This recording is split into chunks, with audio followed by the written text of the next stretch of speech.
I want to get off. I'm scared. It ain't gonna fly, Hobart. I just know it ain't gonna fly. It is too gonna fly. Then you fly it. I can't fly it. I built it. You're the one that's gonna have all the fun. Don't this look like fun, Billy Joe? Looks like a whole lot of fun to me, Hobart. Then you fly, Billy Joe. I can't fly it. I'm pushing it. I bet you make it clear over the fence and straight into Paris. I want to get off. I'm scared. It ain't gonna fly, Hobart! My name, Hobart Brown. One of my first failures in life, I think, and I could look back on as a failure or a success, was a wooden airplane that I'd constructed out of 2x4s. And I was sure, it looked like it could fly. I was sure that it would fly. So I had a barn, and I had some friends. So dragging the plane up in the barn, building the rest of it while it was up there, we convinced one of my friends that he should test fly our airplane. Well, he thought it would fly too. He was a little reluctant. But anyway, we finally got him to get in the plane, and then we, you know, those big old barn doors at the top where they load hay, well, we pushed the airplane out of the barn door, and it flew all the way to the ground. It didn't soar over the fence like we thought. When he first stepped into the airplane, we said, it'll be fun, you'll have a great time. It'll fly right over the fence, it'll land over there, and you can tell us all about it when you get done. It's gonna be exciting. And they asked me why I didn't get it. Well, I built it. So, I mean, I had to be up here and help push, and there was other things I had to do. So, anyway, we pushed the airplane out, and it fell directly to the ground. Anyway, the friend of mine, I don't remember his name, but it's probably just as well, too, because he's probably still walking funny. Anyway, it was quite an experience. So from then on, I've had lots of, I guess you could call them failures. I think I'm as successes that needed more work. It was always about when the sun was setting, and my dad would always say, I can fly. And so what would happen is we'd all sit around the couch, and my dad would always get out, and I was all ready for him to fly. And I was waiting, and with anticipation, I can remember perfectly the feeling even. And I even told my dad, okay, do it now, do it now. And he goes, oh, I'm sorry, Emily, I can't do it yet. Better check the wind first, and he'd put his finger out, and he'd say, oh, too windy. And then it would always be some excuse, and so he would always do that, and he would never fly. Needless to say. I remember one time as a little boy, about 5 or 6 years old, I always had a fantasy for flight or airplanes or anything like that. And we had moved into this new home in the suburbs, and I remember all my buddies and we decided, well, let's get this umbrella and try to fly or do whatever with it. And I was the pilot, of course, and I climbed up onto the roof, and I leapt off the roof. And consequently, it didn't work at all. I felt like I almost broke both my legs when I hit the ground. I never did it again, but I look back at that experience, and I really think I'm still doing it. I'm still doing crazy things, but I love it. It's my life. It's just my life. So I jump off this roof, and I'll tell you, both plywood wings were taller than my feet. And when I got down to the ground, I hit these 2 plywood wings in the ground, and they jutted up into my armpits and totally scraped my armpits. And I was thinking, geez, this could have ripped my arms off. You know, my mom could have come home and seen these 2 little arms laying there with these plywood boards on them. Where's my son? Sculpture races makes a lot of people feel like they fly, probably. Well, my dad always done things further than any father ever knew. So I always just picture whatever my dad says he could do it. And as far as the flying part, definitely he could. Where'd you get this from? Hobart Brown is somehow a cross between a cowboy and a wizard. I really firmly believe that. He is absolutely magic. It seems like everywhere he goes, he has this reaction on people that it's kind of like a little glitter that goes along. He has a way of making people feel really good. If I would have never met the man, I wouldn't be doing what I'm doing now. And it's all his fault, and I love him for that reason.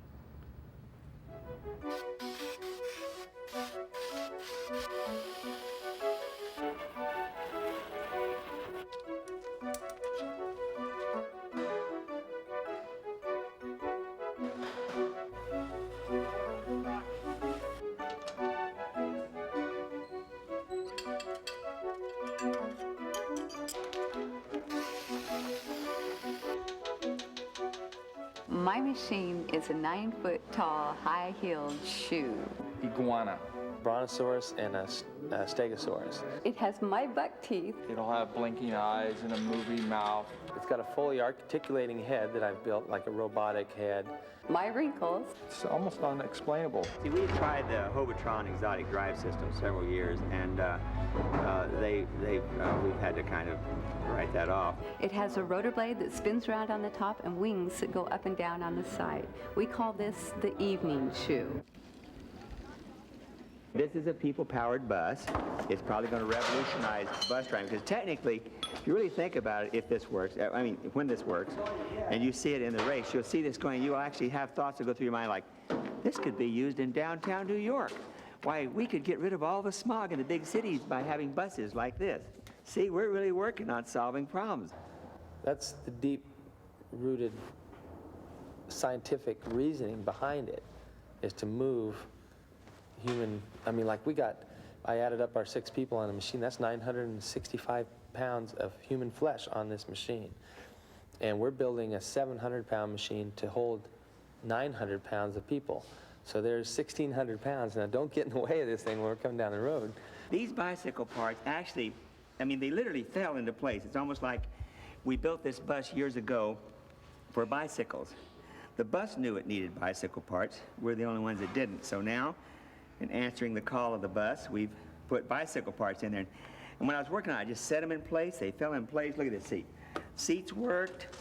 Everything. I mean, of course, we're going to improve on the seat, but everything worked. Look at that now. We have discussed doing the Baker's Dozen, which would be a 13-piloted machine. We wanted to show Hobart that you can build a big machine and still ace the course. It would be the machine that Hobart always wanted to build, but couldn't make it work.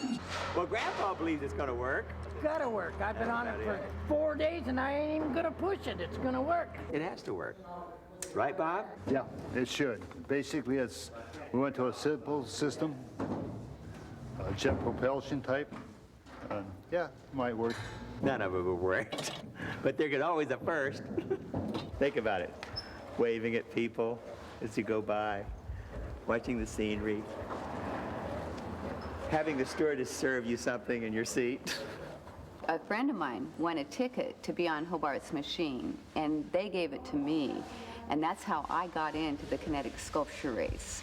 That was the week that they had like the 60-mile-an-hour winds. That was my first year, and I was on Hobart's team.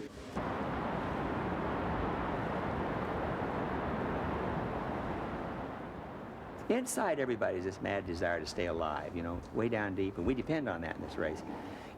Thank God we haven't got people who are suicidal. We have a lot of masochists in our group, but not suicidal. We'll test this before we go, won't we, Bob? He's not a very good engineer, but he's a great artist, and we all have a great deal of respect for him.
I was commissioned to do An Unknown Soldier for the cemetery, the Ferndale Cemetery. I thought about it for years. I worked and I worried about it, and I couldn't come to anything. Finally, it dawned on me. If I took the gun, put it in his hands like this, and had an empty uniform where the hat was held up by the bayonet, then I'd have a sculpture that they'd all love. So I did it. I was in Australia, and they loved it. Big guys, fat guys came in. They almost cried. It was an emotional event. I brought it back here, and so far, nobody likes it. As a piece of art, it's perfect. I mean, Hobart does a good job in all his art. But like I said, it's missing a head, and I don't know the reason for the head gone. It would have been better. It would have been better with you know, the head on it and the whole works. Okay, Gary. Now what? Gary, how do you like the sculpture? You're a headless horseman? Face of War. Face of War. Well, we had mixed reviews on it. Personally, I liked it. I could see a lot of faces in it. But the cast at Palace had mixed emotions. Some people actually said that it was offensive because no face. I don't understand, but that's their opinion, and we'll go with that. Oh, well, it's the life of an artist. I had an uncle once. He was great. He was perfect. He offended no one. He lived a perfect life. I can't remember his name. But anyway, he'd had a perfect life.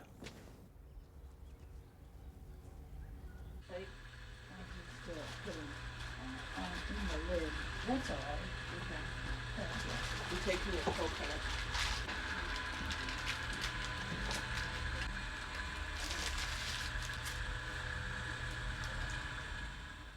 Louise Goff, she wrote a cookbook on how to make candy. And we used to go down there. We'd go down there and we'd watch her making candy, and we'd draw her stirring the bowl, you know, and then we'd draw her doing stuff in the kitchen next to it. She wanted a potbelly stove in the drawing, and so we put this whole book together, and it was how to make candy. It was called From Toffee to Taffy. From Taffy to Toffee. I wrote this candy cookbook, and I heard about Dwayne Flatlow, and I got him to illustrate it. And I wanted just a little plump lady with her hair up on her head, but he drew his own style, and it was looked kind of like a witch, I thought. No, this is my Mad book. This has got some strange things in it. I mean, like this picture here. There's a neat little collage for you. This is where I get a lot of my ideas. I make them, you know, faces from stuff.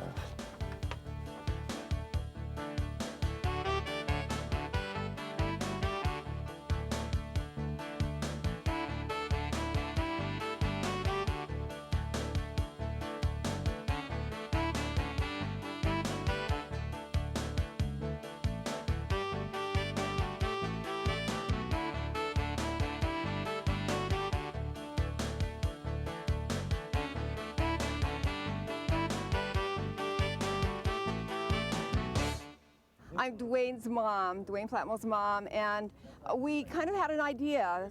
When he was little, he was about 3 years old, and he used to sit at the table and make wonderful little sculptures out of mashed potatoes and vegetables. And the chicken bones were all piled up on his plate into little animals, and he'd have his brothers and sisters guess what they were.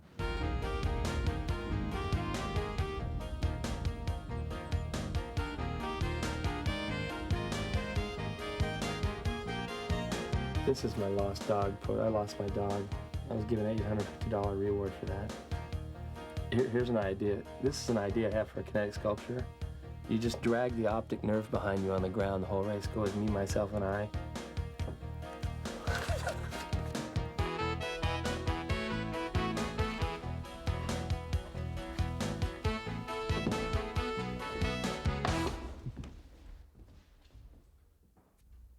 Back in 1991, Yakima Riff Rack Company commissioned me to work on some large-scale murals that would adorn their company headquarters in Arcata, California.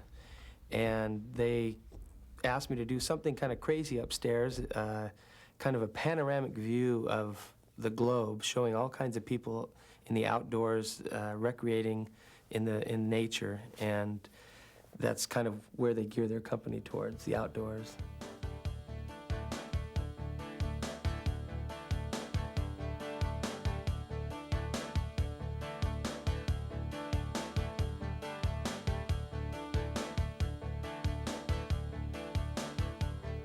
think it was probably back in 1978.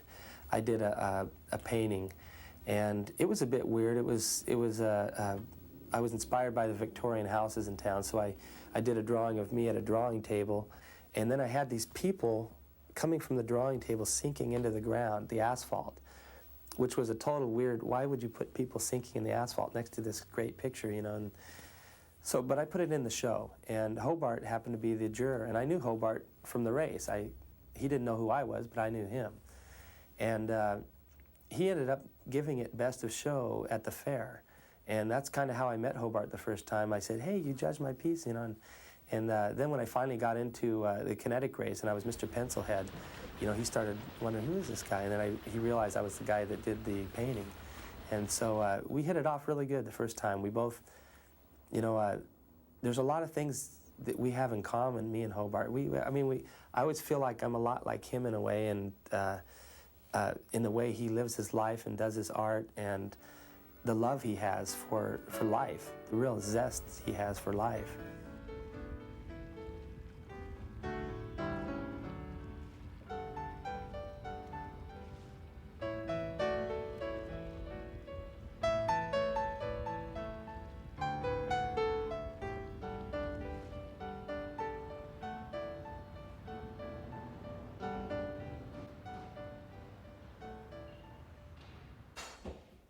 Ken Beidelman and I live above the Lost Coast Brewery. I put labels on bottles of beer, and I'm a sales rep. I also do all the beer tastings around California. Ken paints signs and does window paintings on their windows outside the brewery. I am definitely an artist, and I think it goes to, I've done a lot of window display, which I absolutely loved, and I worked in San Francisco for a year. I'd go down every 3 weeks. I worked here full-time, run down there on the weekends and do windows for the Familari shoe store. And oh, I just absolutely loved it. It was a dream, and I got I had a key. I'd go in and do whatever I wanted, and I would leave. And then after I met Hobart, he started like talking to me about doing window displays and an easier way to do it, and I kept thinking that I needed to do it a more permanent way, because I would watch him work with metal and realize that it wouldn't come apart. Once you welded it, it was there, and you could build anything. And so I kept watching and watching. After we split up, I kept like going on, and like I bought my welding tanks and my torches myself during that time I was with him. So whenever we get in a fight, I go home and weld. So when I met Ken Beidelman, he started really teaching me how to use a torch and how metals work. And so I love it. It's something that I like doing that more than anything else. And I'm going to build brass shoes. That is my goal, is to be able to weld well enough to build shoes. And I am such a perfectionist when it does come to shoes that I know it'll be just horrible for me if I can't use the techniques in the right way. Well, June's shoes, that's interesting. She's got so many of them, and it's such a fantasy for her. I mean, she's so involved in it. Sometimes you kind of feel left out because the shoes are so important to her, but I understand that, and I like shoes too. I love this. These are very old shoes. I collect them. Whenever I find a really cool one, that's what I grab. I can't help it. I love shoes. But I love the old style platforms like these right here.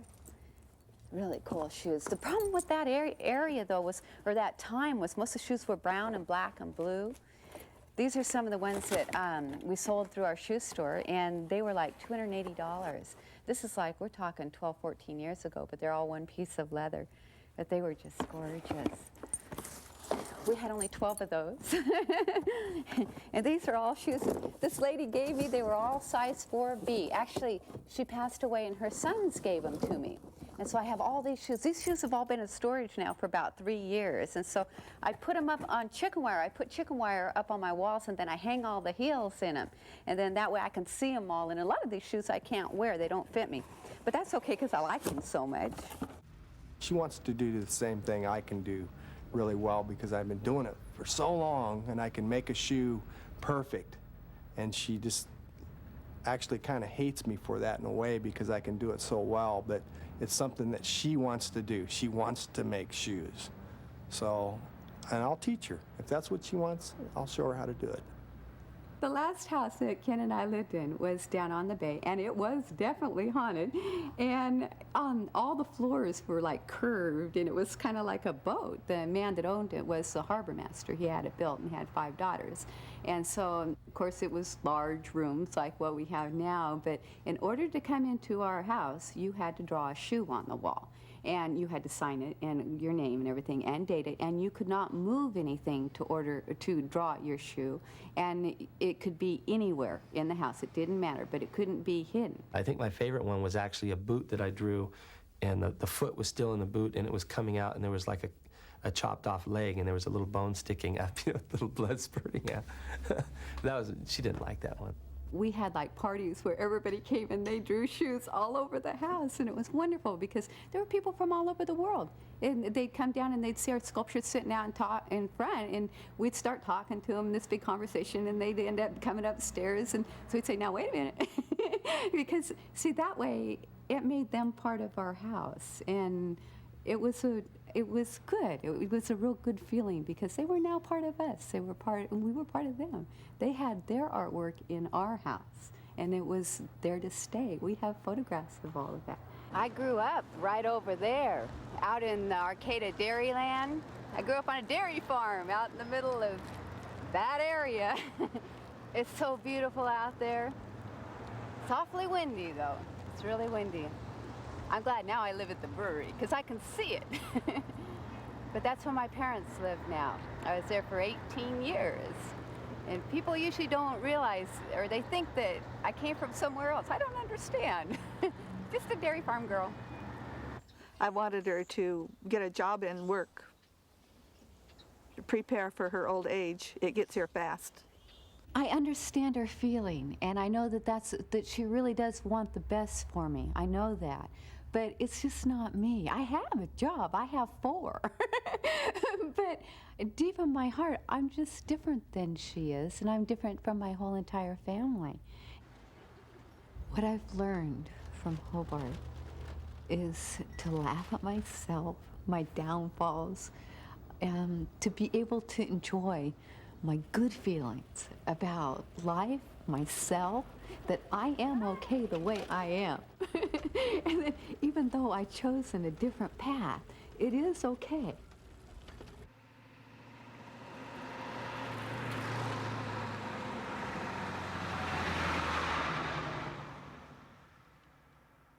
I love to create stages that actors can get on. I want to be one of them too. I don't have to be center stage, but I like to be on there. But I really love to see people experience something they wouldn't have done, or be instrumental in them stretching or something. That's very satisfying for me.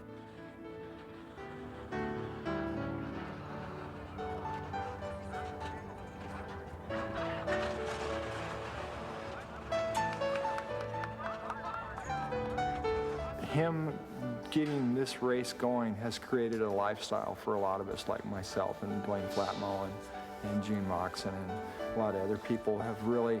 And it's a full-time job, at least for 5 months, 4 months out of the year. I mean, we really take this very seriously.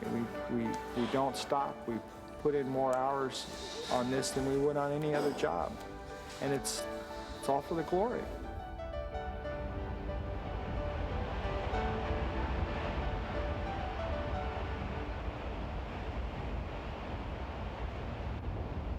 I do metal sculpture, kind of a lot like Hobart Brown. I do signs and graphics and stuff like that. I'm what you would call a true working artist. At one time in my life, I incorporated art with film, my art with film. I started doing it. I got me some old movie cameras, and I started doing claymation. And I lived in Redding at the time, and during the summer there was extremely hot. And my characters would shrink. I didn't have the money for a studio setup, so I'd try to do it outside in a natural setting, and my clay would melt. So I went to metal instead. It works.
I took one of my sculptures into Hobart's gallery. I never met the man. And it was a Kinetic wing flapping little gadget, and he really liked it, thought it was interesting, and said, well, sure, we'll put some of your stuff in our gallery. So I went back home, got my pieces together, brought my stuff back over to Ferndale, and left them in his gallery. And he said, have you ever thought about being in the Kinetic sculpture race? And I thought about it, and I went, yeah, maybe I would like to be involved somewhat. So that was actually the first year I got involved, and my art, myself, not knowing him, brought me to him, and he got me involved. It was funny, my mom was going through a bunch of old things that we used to have when we were living at home, and she went through all this stuff that we used to have in our rooms. And she had bought these funky little wood grain pictures just to hang in our rooms when we were kids. And my brother had one, I think it was a fireman, and my other brother had one of a little kid on a rocking horse. And mine, she gave this to me, and I went, you're kidding, this was hanging in my room?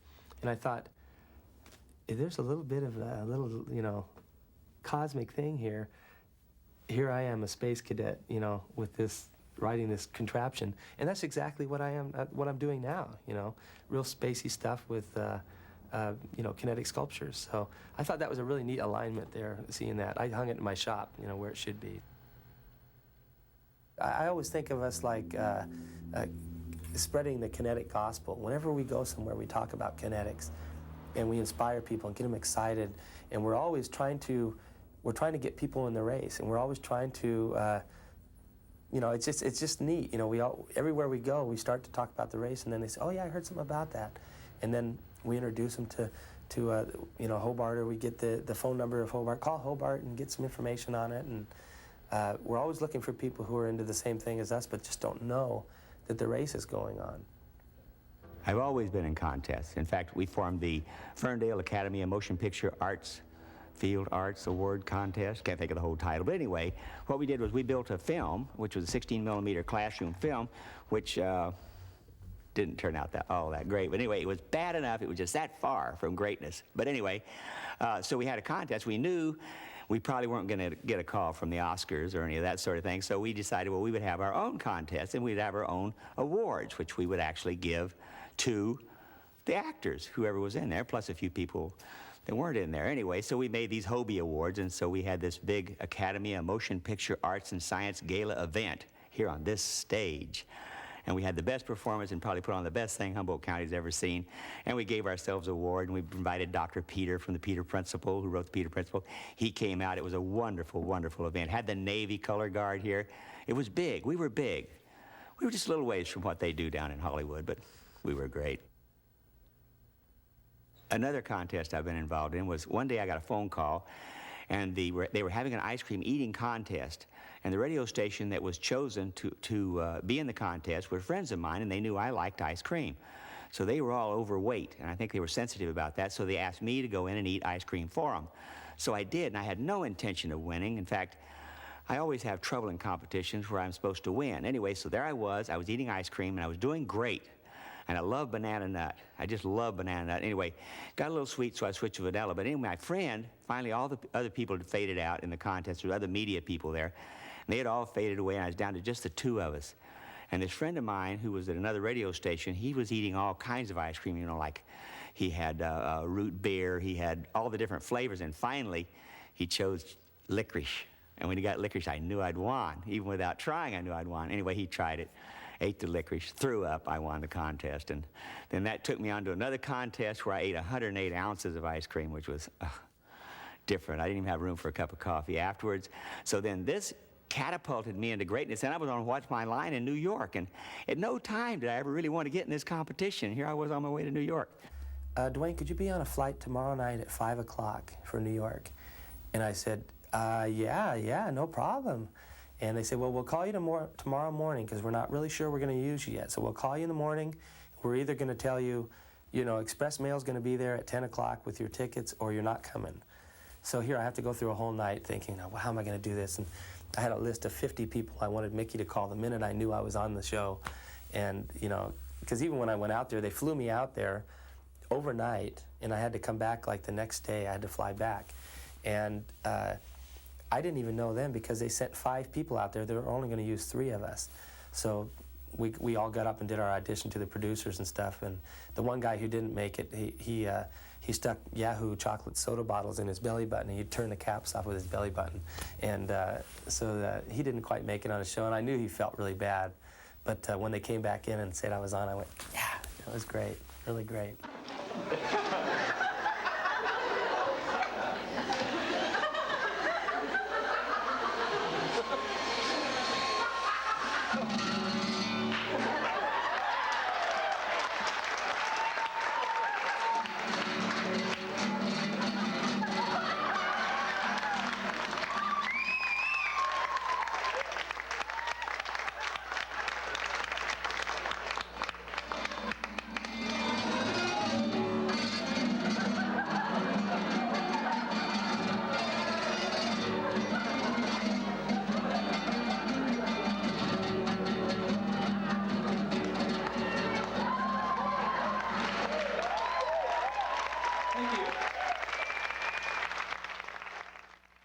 The biggest race, the biggest contest I've ever come up with was the Kinetic sculpture race. And that all started with a bicycle I made for my son. I was fixing it, not making it, but I fixed the bicycle. He used to leave it out in front of the art gallery. I took it upstairs and thought I'll turn it into a work of art. And I started working one night, and pretty soon the sun came up, and I'd worked all night long, and no longer was it a tricycle. It had a roof, it had headlights, it had gears, it had fans. In other words, it was no longer anything like a tricycle, a seat for myself. So I hid the tricycle for quite a while, and then finally one day I was feeling brave, and I showed it to somebody. It was photographed with my friend Don Clausen, the congressman, on it, and the photograph went UPI, and then we had this piece of artwork, which I was accepting now, not ashamed of, and my friend Jack Mays came by, and he saw it, he liked it. He said he was going to go home and build a bigger, better one, and so he did, and we had 2, so therefore we had a contest. We had a race. Anytime you have 2 things, you're going to have a race. So we had, I think it was 6 other artists, 5 other artists that got involved too. So we had 7 machines that raced down Main Street, 1 block, all started with this little tricycle.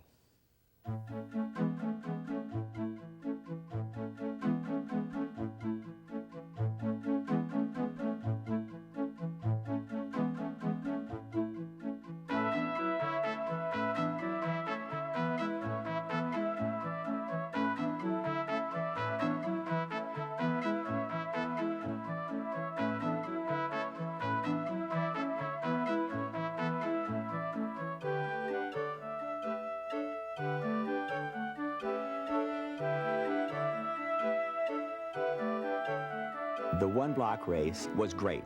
However, it had developed and got longer, and now it's a 38-mile race, and it goes over mud, sand, bay, river water, sloughs, highways. In other words, it includes a little bit of everything. So the sculpture race, the Kinetic sculpture race now has grown, and it's been going on now for so many years. This is our 25th anniversary coming up, our silver anniversary coming up this year. But actually, that race just starting from 1 block down Main Street with such roaring success and such roaring attention now has spread out through 38 miles, and now we're known all over the world for our little old race, which started with my little bitty son's tricycle. I'm a hobby 55-year-old triathlete. It's probably got 30 triathlons, Ironman distance, half Ironman distance. And this said the triathlon of the art world. I ain't ever been in a race until I got in this.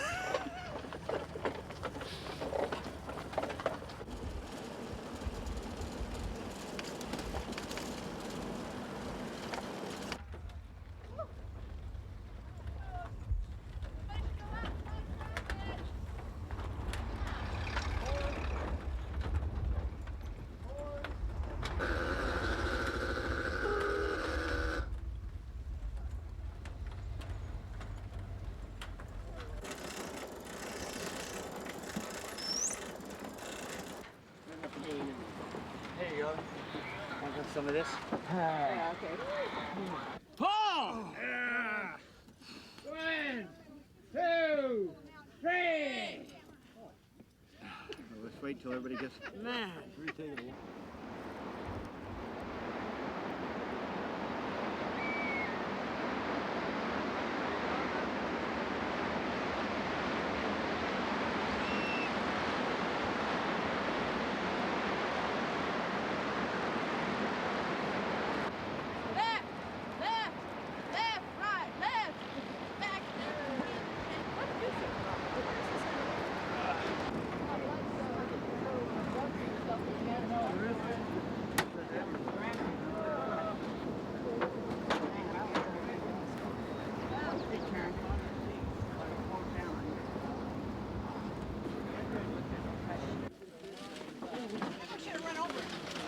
hurt.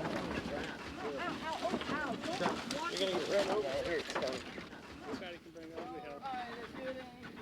You're right, yeah. If you look at the ground, it seems like it's going by faster rather than looking up. I hope so.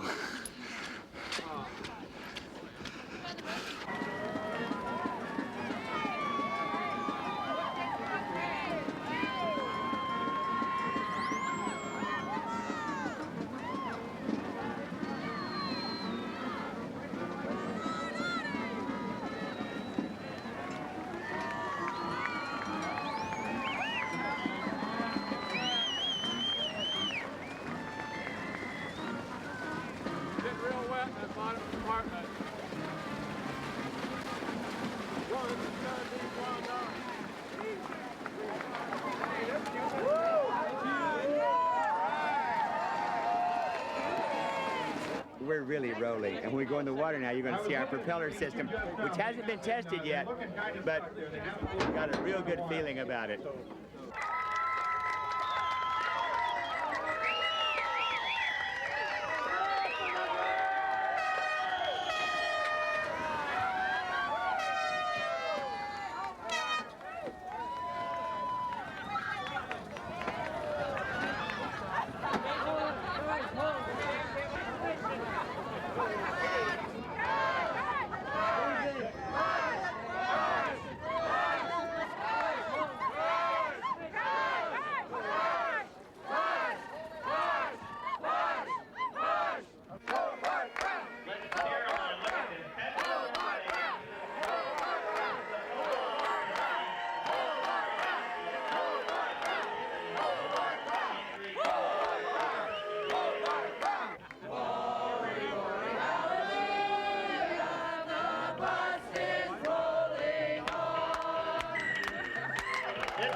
Anyway, this is wonderful. The bus actually worked. We had a little trouble in the bay.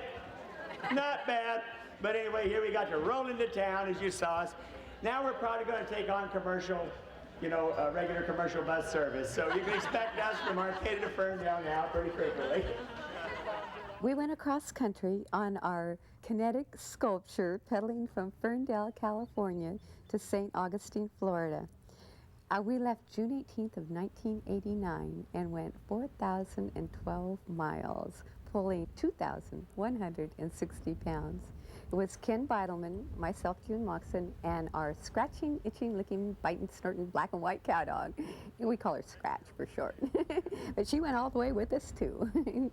We had nothing. We had no running water. We had no showers. We had no cook stove. We used a little barbecue almost 90% of the time to cook on, or an open pit, or whatever.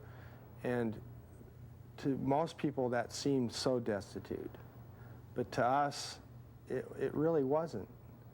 It was easy. Life was easy when it was so simple. We found that to keep from being offensive to them, who were the hard-working Americana people, that what was acceptable to them was that we were setting a world record, and that made it okay. Because we were in pursuit of a dream, and we were doing it for a reason, not just for fun, because they couldn't accept doing it for fun. And if we had $1 for every time somebody said, "Oh, I wish I could go with you," we would have been rich. I mean, it was amazing how many people said that. And they'd take us aside and they'd say that. It's like, God, you're so lucky.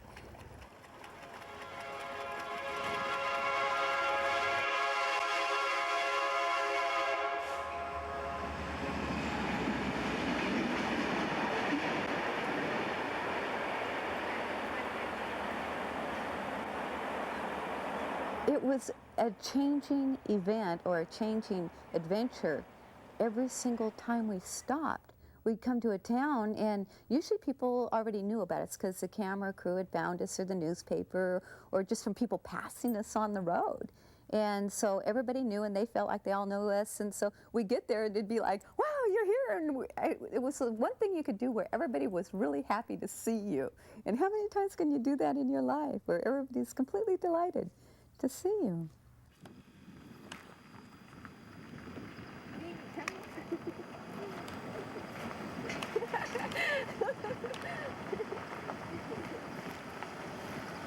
Ken, B-E-I-B-L-E-M-A-N.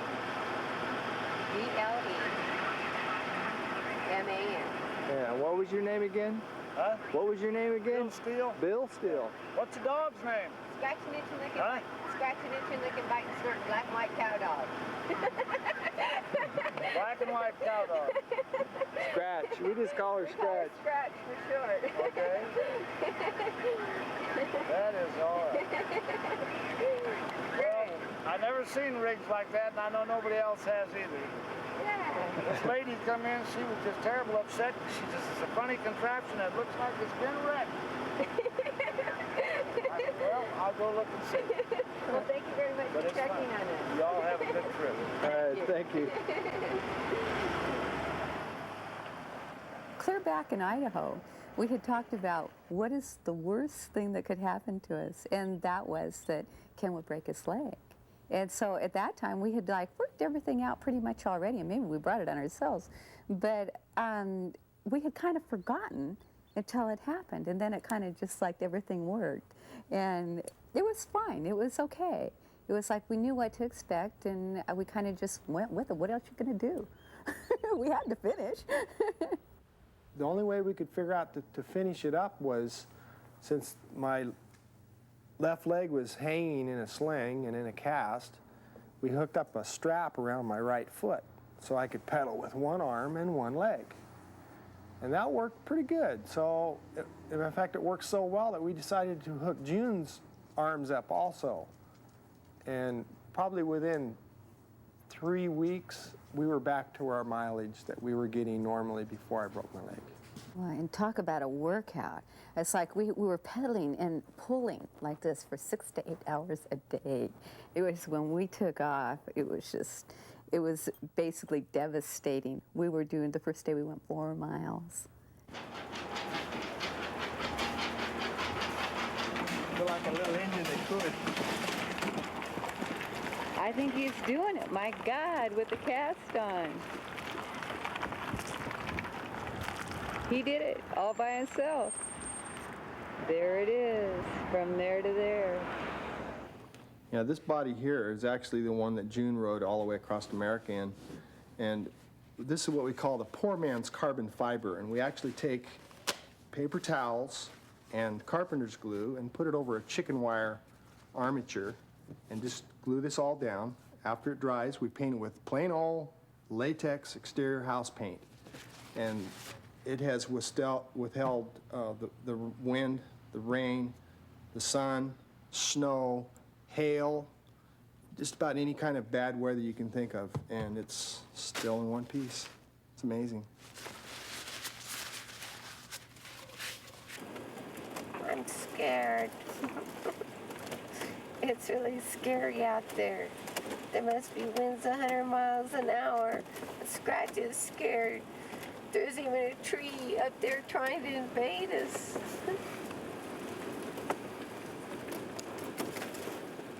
It came into the barrel.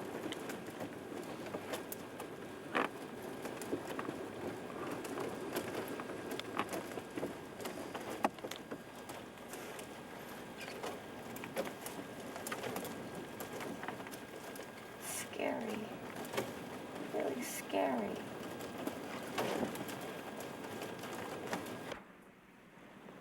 Looking good, kid. 1 mile to go. 1 mile.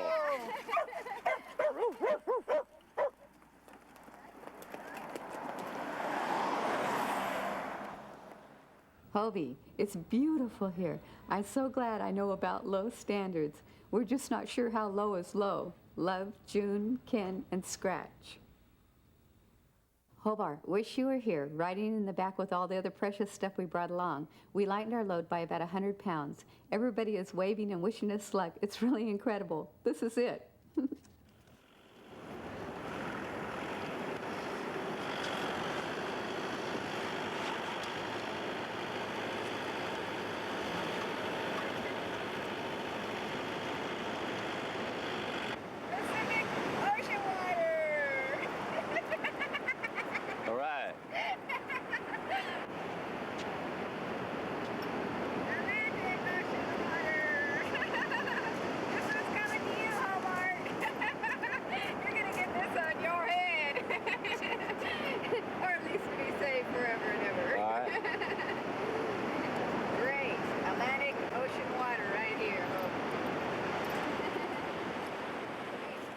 While we were gone on our trip across America, we didn't see his illness, which is rheumatoid arthritis, getting worse and worse. So when we got back, it was a complete shock. Every year we see it.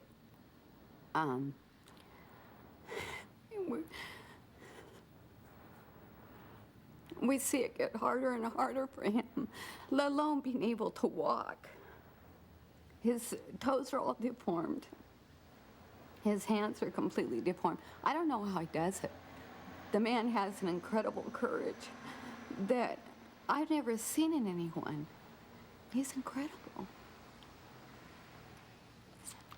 I know he wants to race so badly because it's part of a team. It's part of everything that he's worked towards. And, but we see him walking along, and there's a few of us that know how difficult that has to be for him. We watch him go up and down the stairs, and he's in pain all the time. He's got just this incredible sense of humor and courage. It takes him through it.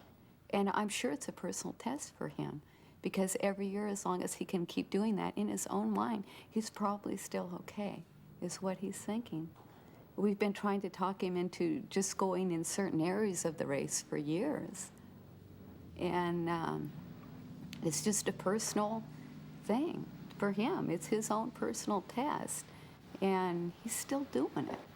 It sounds weird, and I know a lot of people think I'm saying this because I have it, but it really has been a blessing to me. I think of it as really as an advantage to me over other people in a lot of ways, because life is full of experiences, and I get to have this experience. And so, in a way, my work, like I said, I've had to learn new ways, build new tools, extensions, and so forth.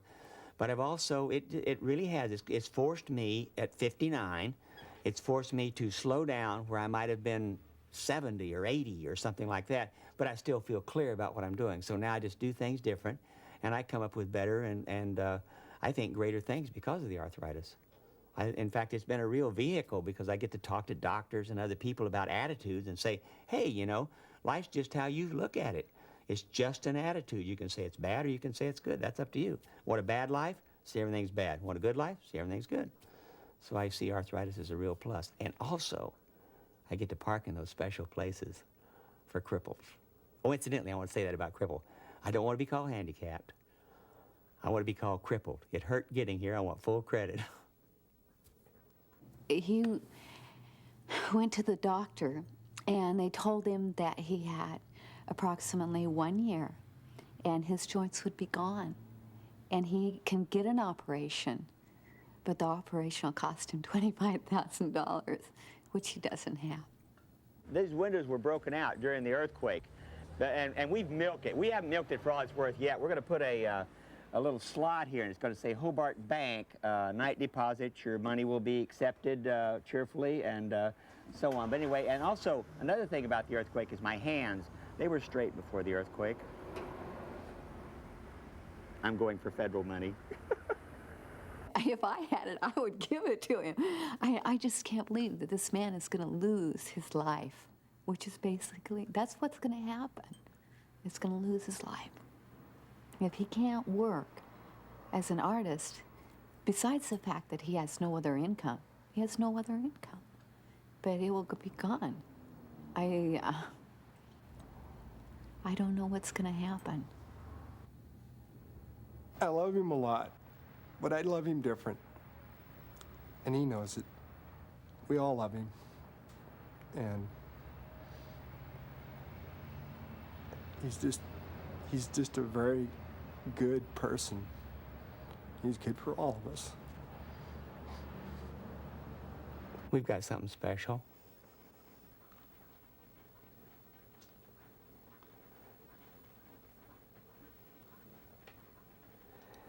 I think we transcended this life. And it really feels good to share. So I think we transcended, and I think we share it. And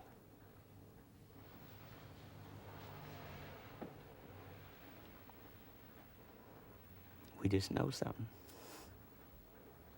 Well, I knew a man named Hobart. And he started this wacky race.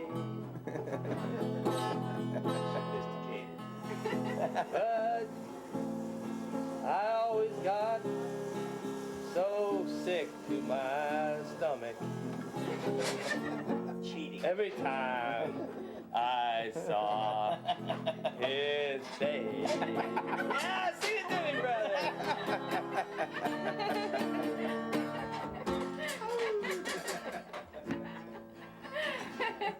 I want to thank you there, Dwayne. Sounded good.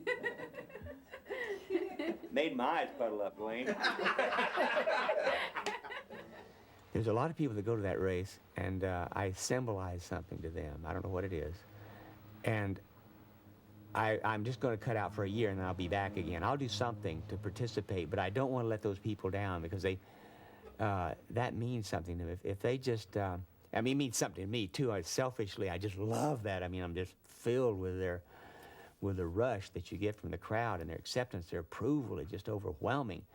And I realize that I offer them a doorway to freedom or something, or another way of thinking. I don't know what it is. I know it's important to both of us, and so for that, I'm sorry I'm not going to be involved. However, though, Ken and June and all the other racers offer that too. So I'll miss a year, but I'll be back next year.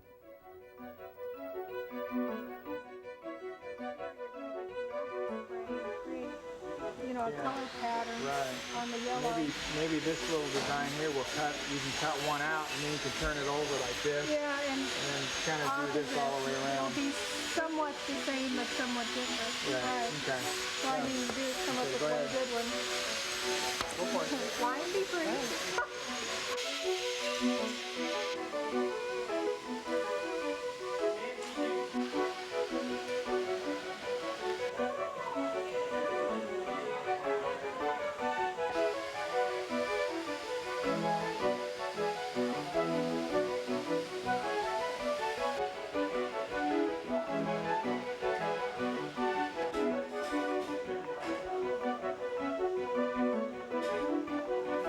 My machine is a sparkling, shimmering, dancing fly.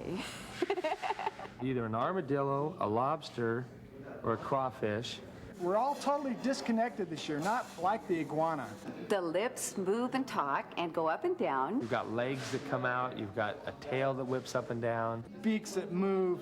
You've got the pinchers that are out there. I have all the feet moving, and of course they have shoes on them. Every duck will have a little different sound. And then they can go like this, and the wings flutter. You've got the mouth, which this is going to actually, I still need to build a stop in here, but that'll be about like that. We call this Elflyra the Flysicle. So we're going to sing a little song. It's the Flysicle. I want to ride my Flysicle. We're all going to have these little teeny top hats. We bought these little top hats on top, you know. Oh, Jesus. Oh, man, look at this. We're here again, Oh, home. God. Is this a part of the shoe machine or something? This is the cross-country machine. Oh, the one you went across country in? Yeah, so I know it works. Yeah, I guess so. And I do know how to ride it. Yeah. To fit all your dance and everything. Yeah. Oh, wow. Look at that. Oh, yeah, isn't it cool? Flat. God, that is nice. Yeah. That's neat. Thank you, home. It seems like there's the a highway great patrol there. excitement this year, like it used to be. I mean, it's more people, Maybe it's because I'm not more in it. volunteers. The neat thing is we'll have this big thing at the tail end waiting for, okay, where's Hobart coming in? It's dark, let's go home. That's it. Now everybody else is going to get a little glory. One more year. Next year you're going to do something hot. Yeah, no, we are. It's going to be a big one. Hey, yeah, there's these two bicyclists that are like racers, and they're going to a race.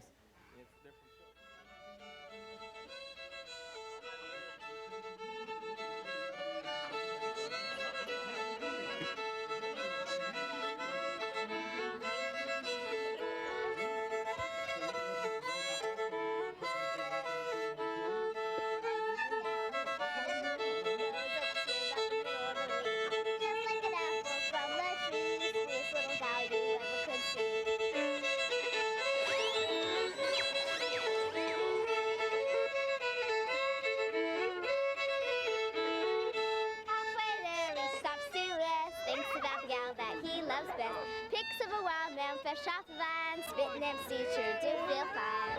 Technically, the manifold of the cosmowatchet will hold the thing permanently perpendicular to the cosmorotor. It's almost time to push him out the barn door.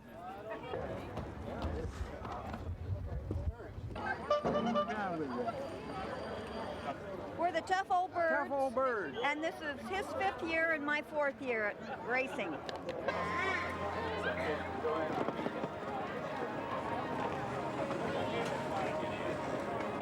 We were absolutely thrilled when our son went cross country. And they went to Florida, and they carried water from here, dumped it in the ocean in Florida. And then when they got to Texas, they needed a tow, so we went to Texas and picked them up and brought them back to California. Okay, sobriety test. Stand up straight, put your arms to your side, close your eyes, hands out to your side. Okay, left forefinger to the right nostril, go. No, one more try, otherwise you go to the end of the line. Oh, get her, get her!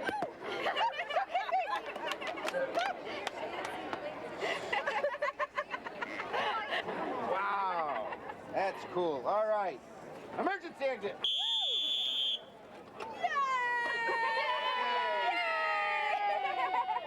Sobriety test. Feet together, arms out to your side. Okay, point your fingers, eyes closed. Wait a minute, wait a minute. Sunglasses off.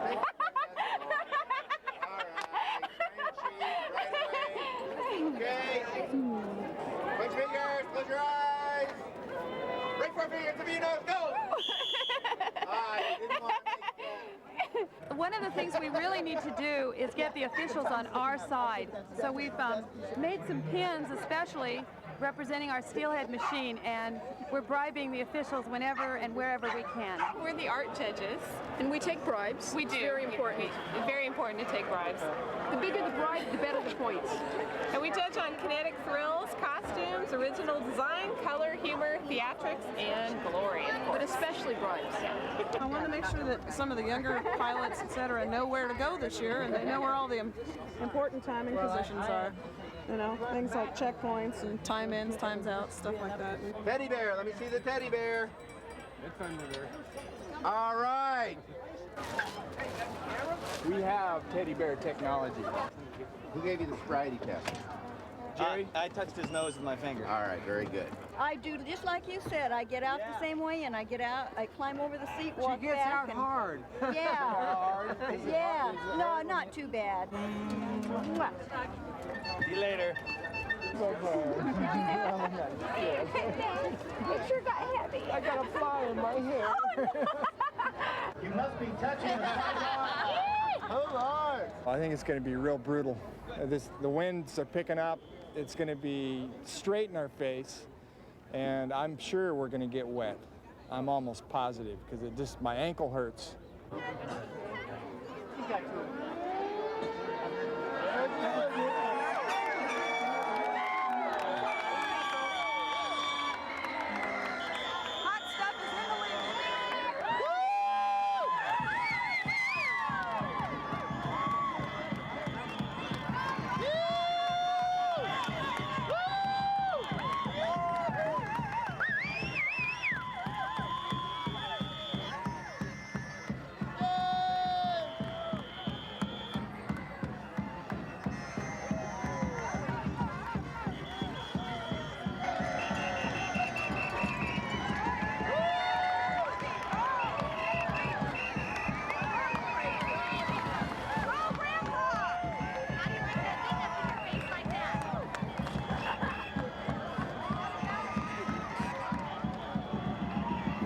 Start and dust it.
slow it down, shift down. Ready? Off power. I'm off power.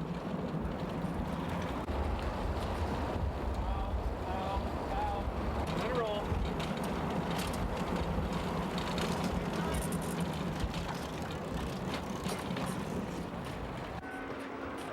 Jump a jab shot. Okay, we hear you. Down scope. Let's just do this smart, folks. I'll do it gears. Mikey, come here. I got it. The right one. Okay. That's the middle one.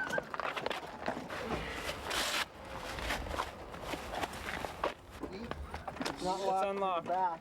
Smooth and steady. Let's just work Go these back around. inside, but we can do it with them.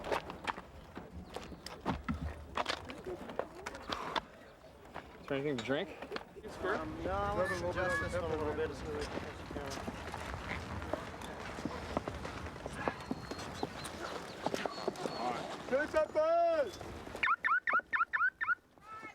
Throw front treads by front wheels.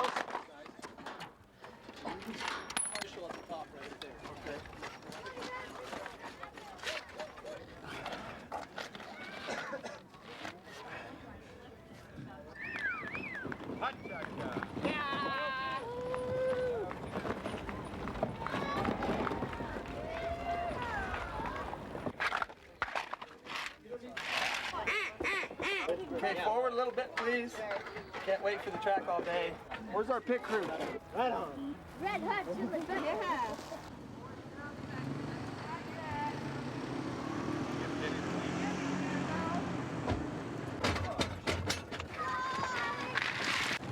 All right, down to the end is the timer, okay? Get your machine ready to go. Okay, we're snagging here.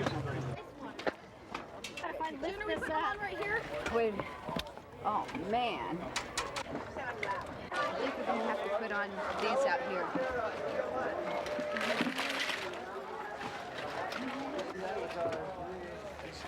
Say hi, Junie. What else you need, sweetheart? How about a new life? Oh no, you've been having so much fun at this one for years.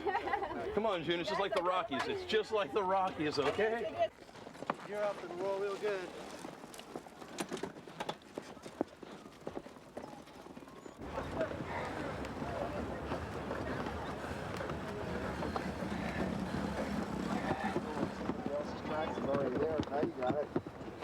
Dead man strike. Over the top. Dead man strike. Over the top.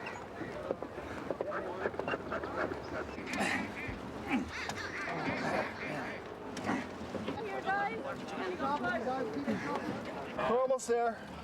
We're almost there. Okay, we're clear. All right, guys. All right, we did it. Okay, shift. Okay, here we go. Here we go. Yeah. All right. Come on.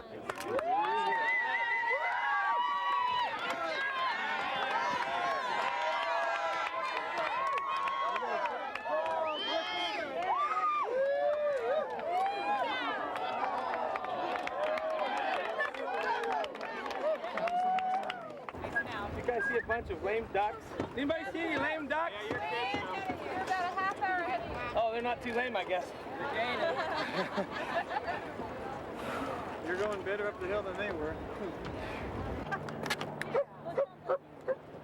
Okay, are we ready to try this? It looked like we dug deep into the ground. Okay, real slowly, we gotta take off. Okay, here we go. Ready? Set, go. Jeez, I've never seen it do this. Is the front wheel doing something weird? You guys better in deep sand or hard sand? There we go. Who knows? It's Wait, deep if here, you guys it's can, hard get there. over Okay, to we'll this get over stuff. to that left. Yeah, get over to That's where the people that had the big balloon tires did real good. We're going.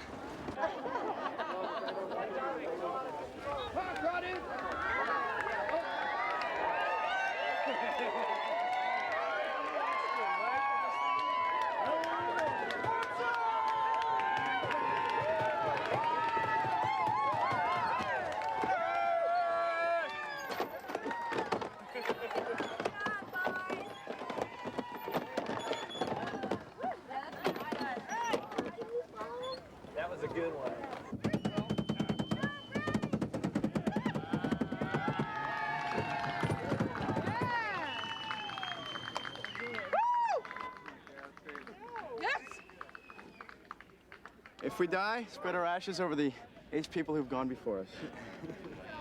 If you pedal the whole way without pushing your machine, then you're an ace.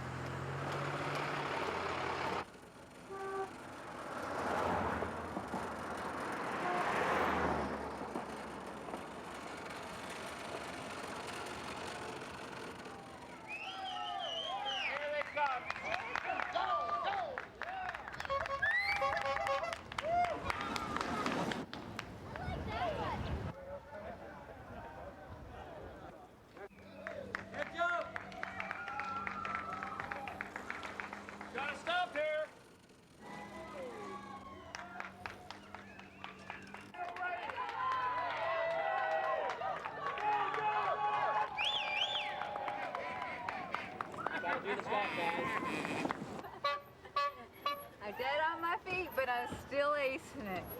My free will is giving out, and I feel like I'm gonna throw up. But it's still working. For the glory! For the glory! All right, let's get our food and get on the road. We deserve a break today.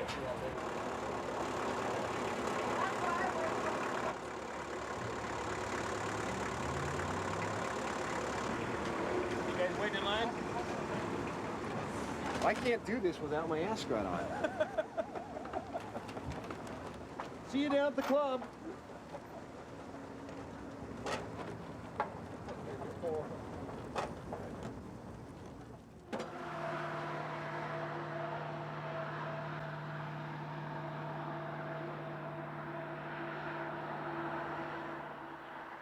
The race so far has gone really well for us. At the end of the first day, we're 3 minutes ahead of the reigning champions that have won for the last, I hear, 8 years. That bay and those dunes on the other side can change everything either way. It's anybody's race. We've been on tour checking out the whole United States for about 2 months now and came into Arcata to look at the Yakima factory because we used to sell their product. And they took us over to their Kinetics laboratory where they build these fine machines, and we got hooked. We weren't going to be here for the race, and then we turned into spectators, and then all of a sudden we turned into racers. When we told Dwayne Flatmo, who designed the machine that I'm riding, that we were going to be staying, he immediately turned around and called his wife, Mickey, on the phone and said, "We've got a couple of guys here who need a machine." And she was really, really nice, and she said that we could race it with no problem. The machine itself is a grand champion from 2 years ago. She aced it, and she was the overall winner, I believe. So she's really thrilled with how we're doing right now. They're only 3 minutes ahead of us. Hey, chili peppers weren't meant to do, fast. I mean, they weren't fast. Yeah, swans are. Yeah. Nothing like it. Oh my God, I got part of the way, and I could just feel all my energy going. And I was just like, I was starting to get real dizzy, and I thought I was going to throw up. Over the smoke bridge? Yeah, and that was where the police were giving us an escort, and you know how tired we got all the time there. And I just couldn't, I really thought I was going to throw up. And so I kept drinking lots of water, and I couldn't even eat a candy bar or anything. I just couldn't, get it down. Yeah. What happened is this really cute guy came along and started talking to us, and I forgot all about that I was there. You were so busy being charming. I was. That's too bad. You know how that works. It solved the whole problem. I get a lot of kids from the neighborhood that come over, and they want to see what Dwayne's working on now.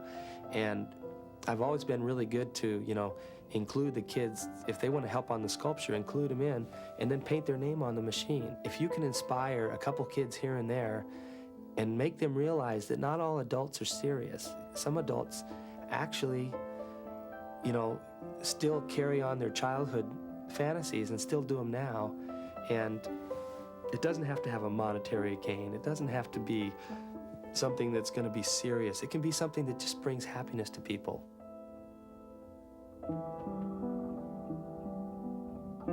your heart just is full. I mean, it's the best thing in your life.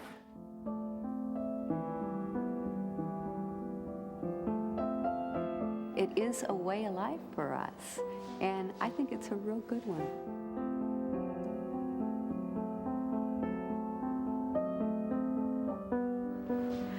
It's a feeling of accomplishment.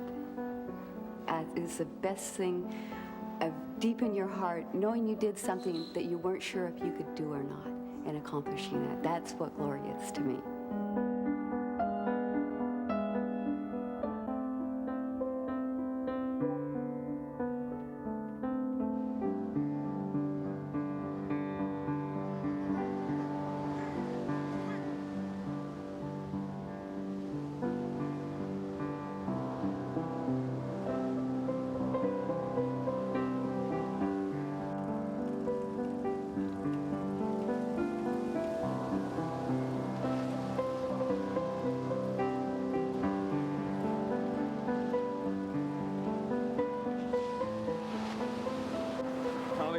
Next year. I'm gonna have to forget a lot of things before I decide to do this again. That Bayma's just really got us sticking into those heads like that. Actually, we could do something. We just packed in. Did you guys notice though that as the sand picked up on that mud, we got a lot taller? Yeah. I mean, we did get taller. You know, we had a horse fire. We did.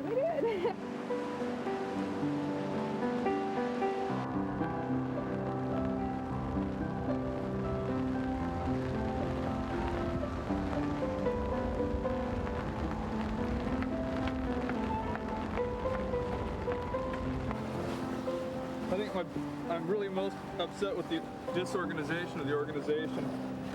You know, my own personal endeavor here is one thing, but the race as a whole is another, and I've worked really hard at getting the engineering judging crew together. Only to have Hobart pull the rug out from under my head man and assign it to somebody he liked halfway through the process, and all the judges went with the outgoing head judge. So now we're left with some of the worst engineering judging I've seen in recent years. Turned out this way. Is that where you put the belt on it? Yes.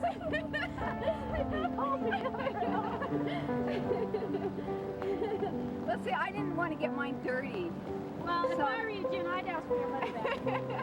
Really? I'd say it wasn't worth $1. Maybe 99 cents. So all I'm asking for is a nickel back. Okay, I'll take you a nickel back.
Driver number 2.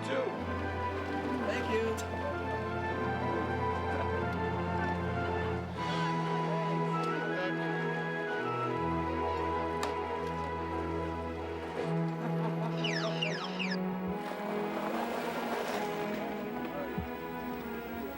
You get more efficiency that way too, less bend to the chain.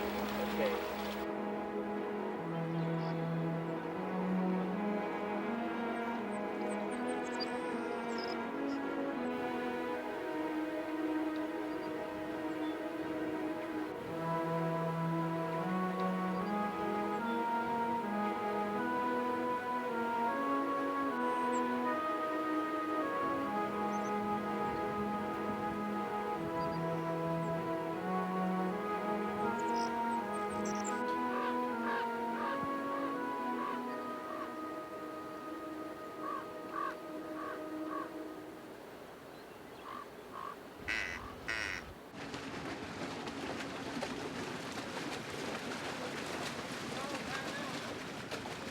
Follow Darlin's tracks over here.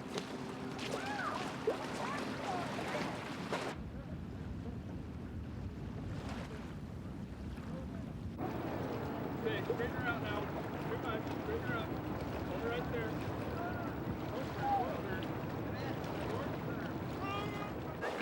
Come on over.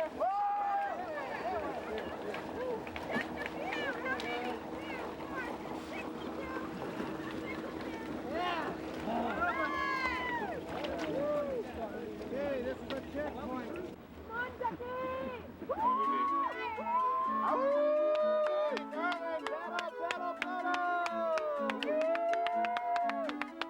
But now see the UFO, he's starting to hit a current right now going that way, and all of a sudden you go this way and then another one. Oh, that's what you look at the spacecraft. Look at that spacecraft. They have to go all the way. You guys can all stay over to the right. Yeah, you had to do that. You had to get that way before you started across, because then, you know. I'm from Los Angeles.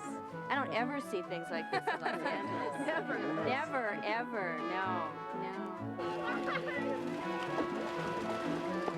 Yeah. Okay, let go. We're flying now.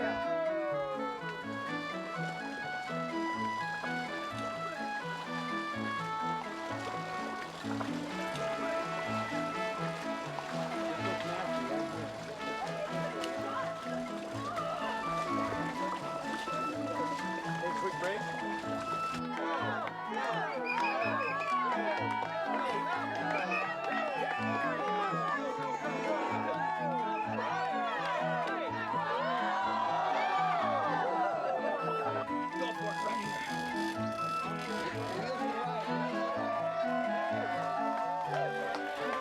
Wheel to the right.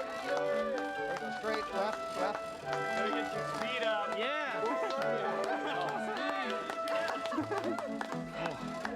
Come out. Timer. Emma!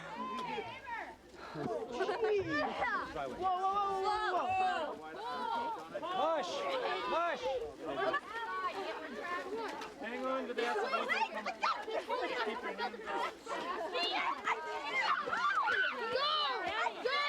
I'm from Sunny Bay Middle School, and my sculpture is the Carrot Chariot, and we're gonna have a little secret on our sculpture when we ride into Ferndale.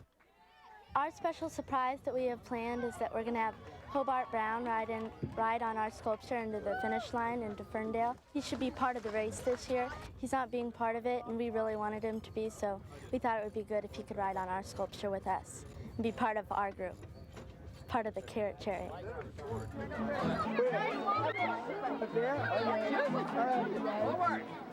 Greetings. There you go, sir.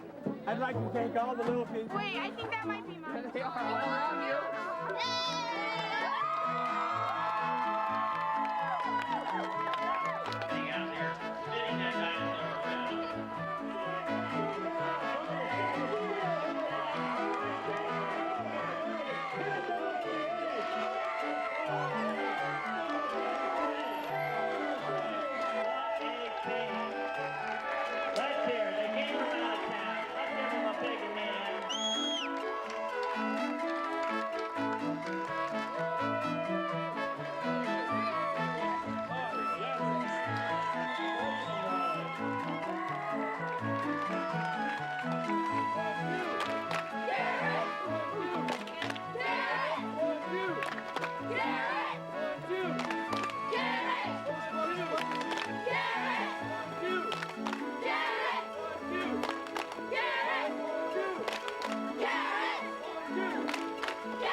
Oh, I don't know.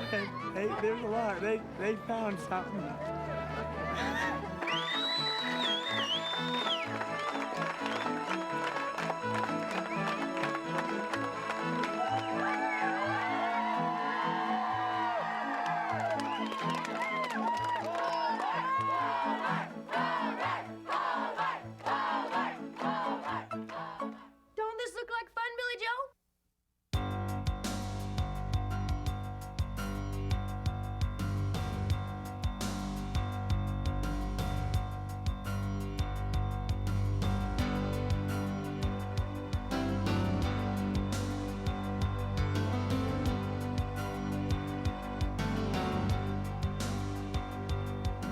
think it's the hardest thing I've ever done in my life.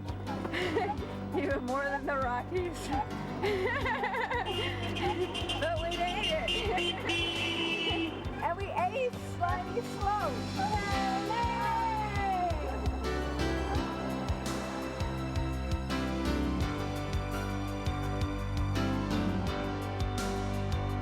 This is a dream. This is a great dream. Look at all the funny looking boats out there.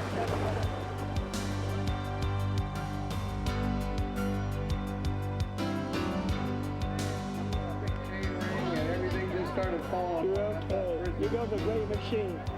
I even wrote it. I want to thank my pit crew, Adrian, wherever he is. There he is. He helped me get across the beach yesterday. Having fun. Are you kidding? This is incredible.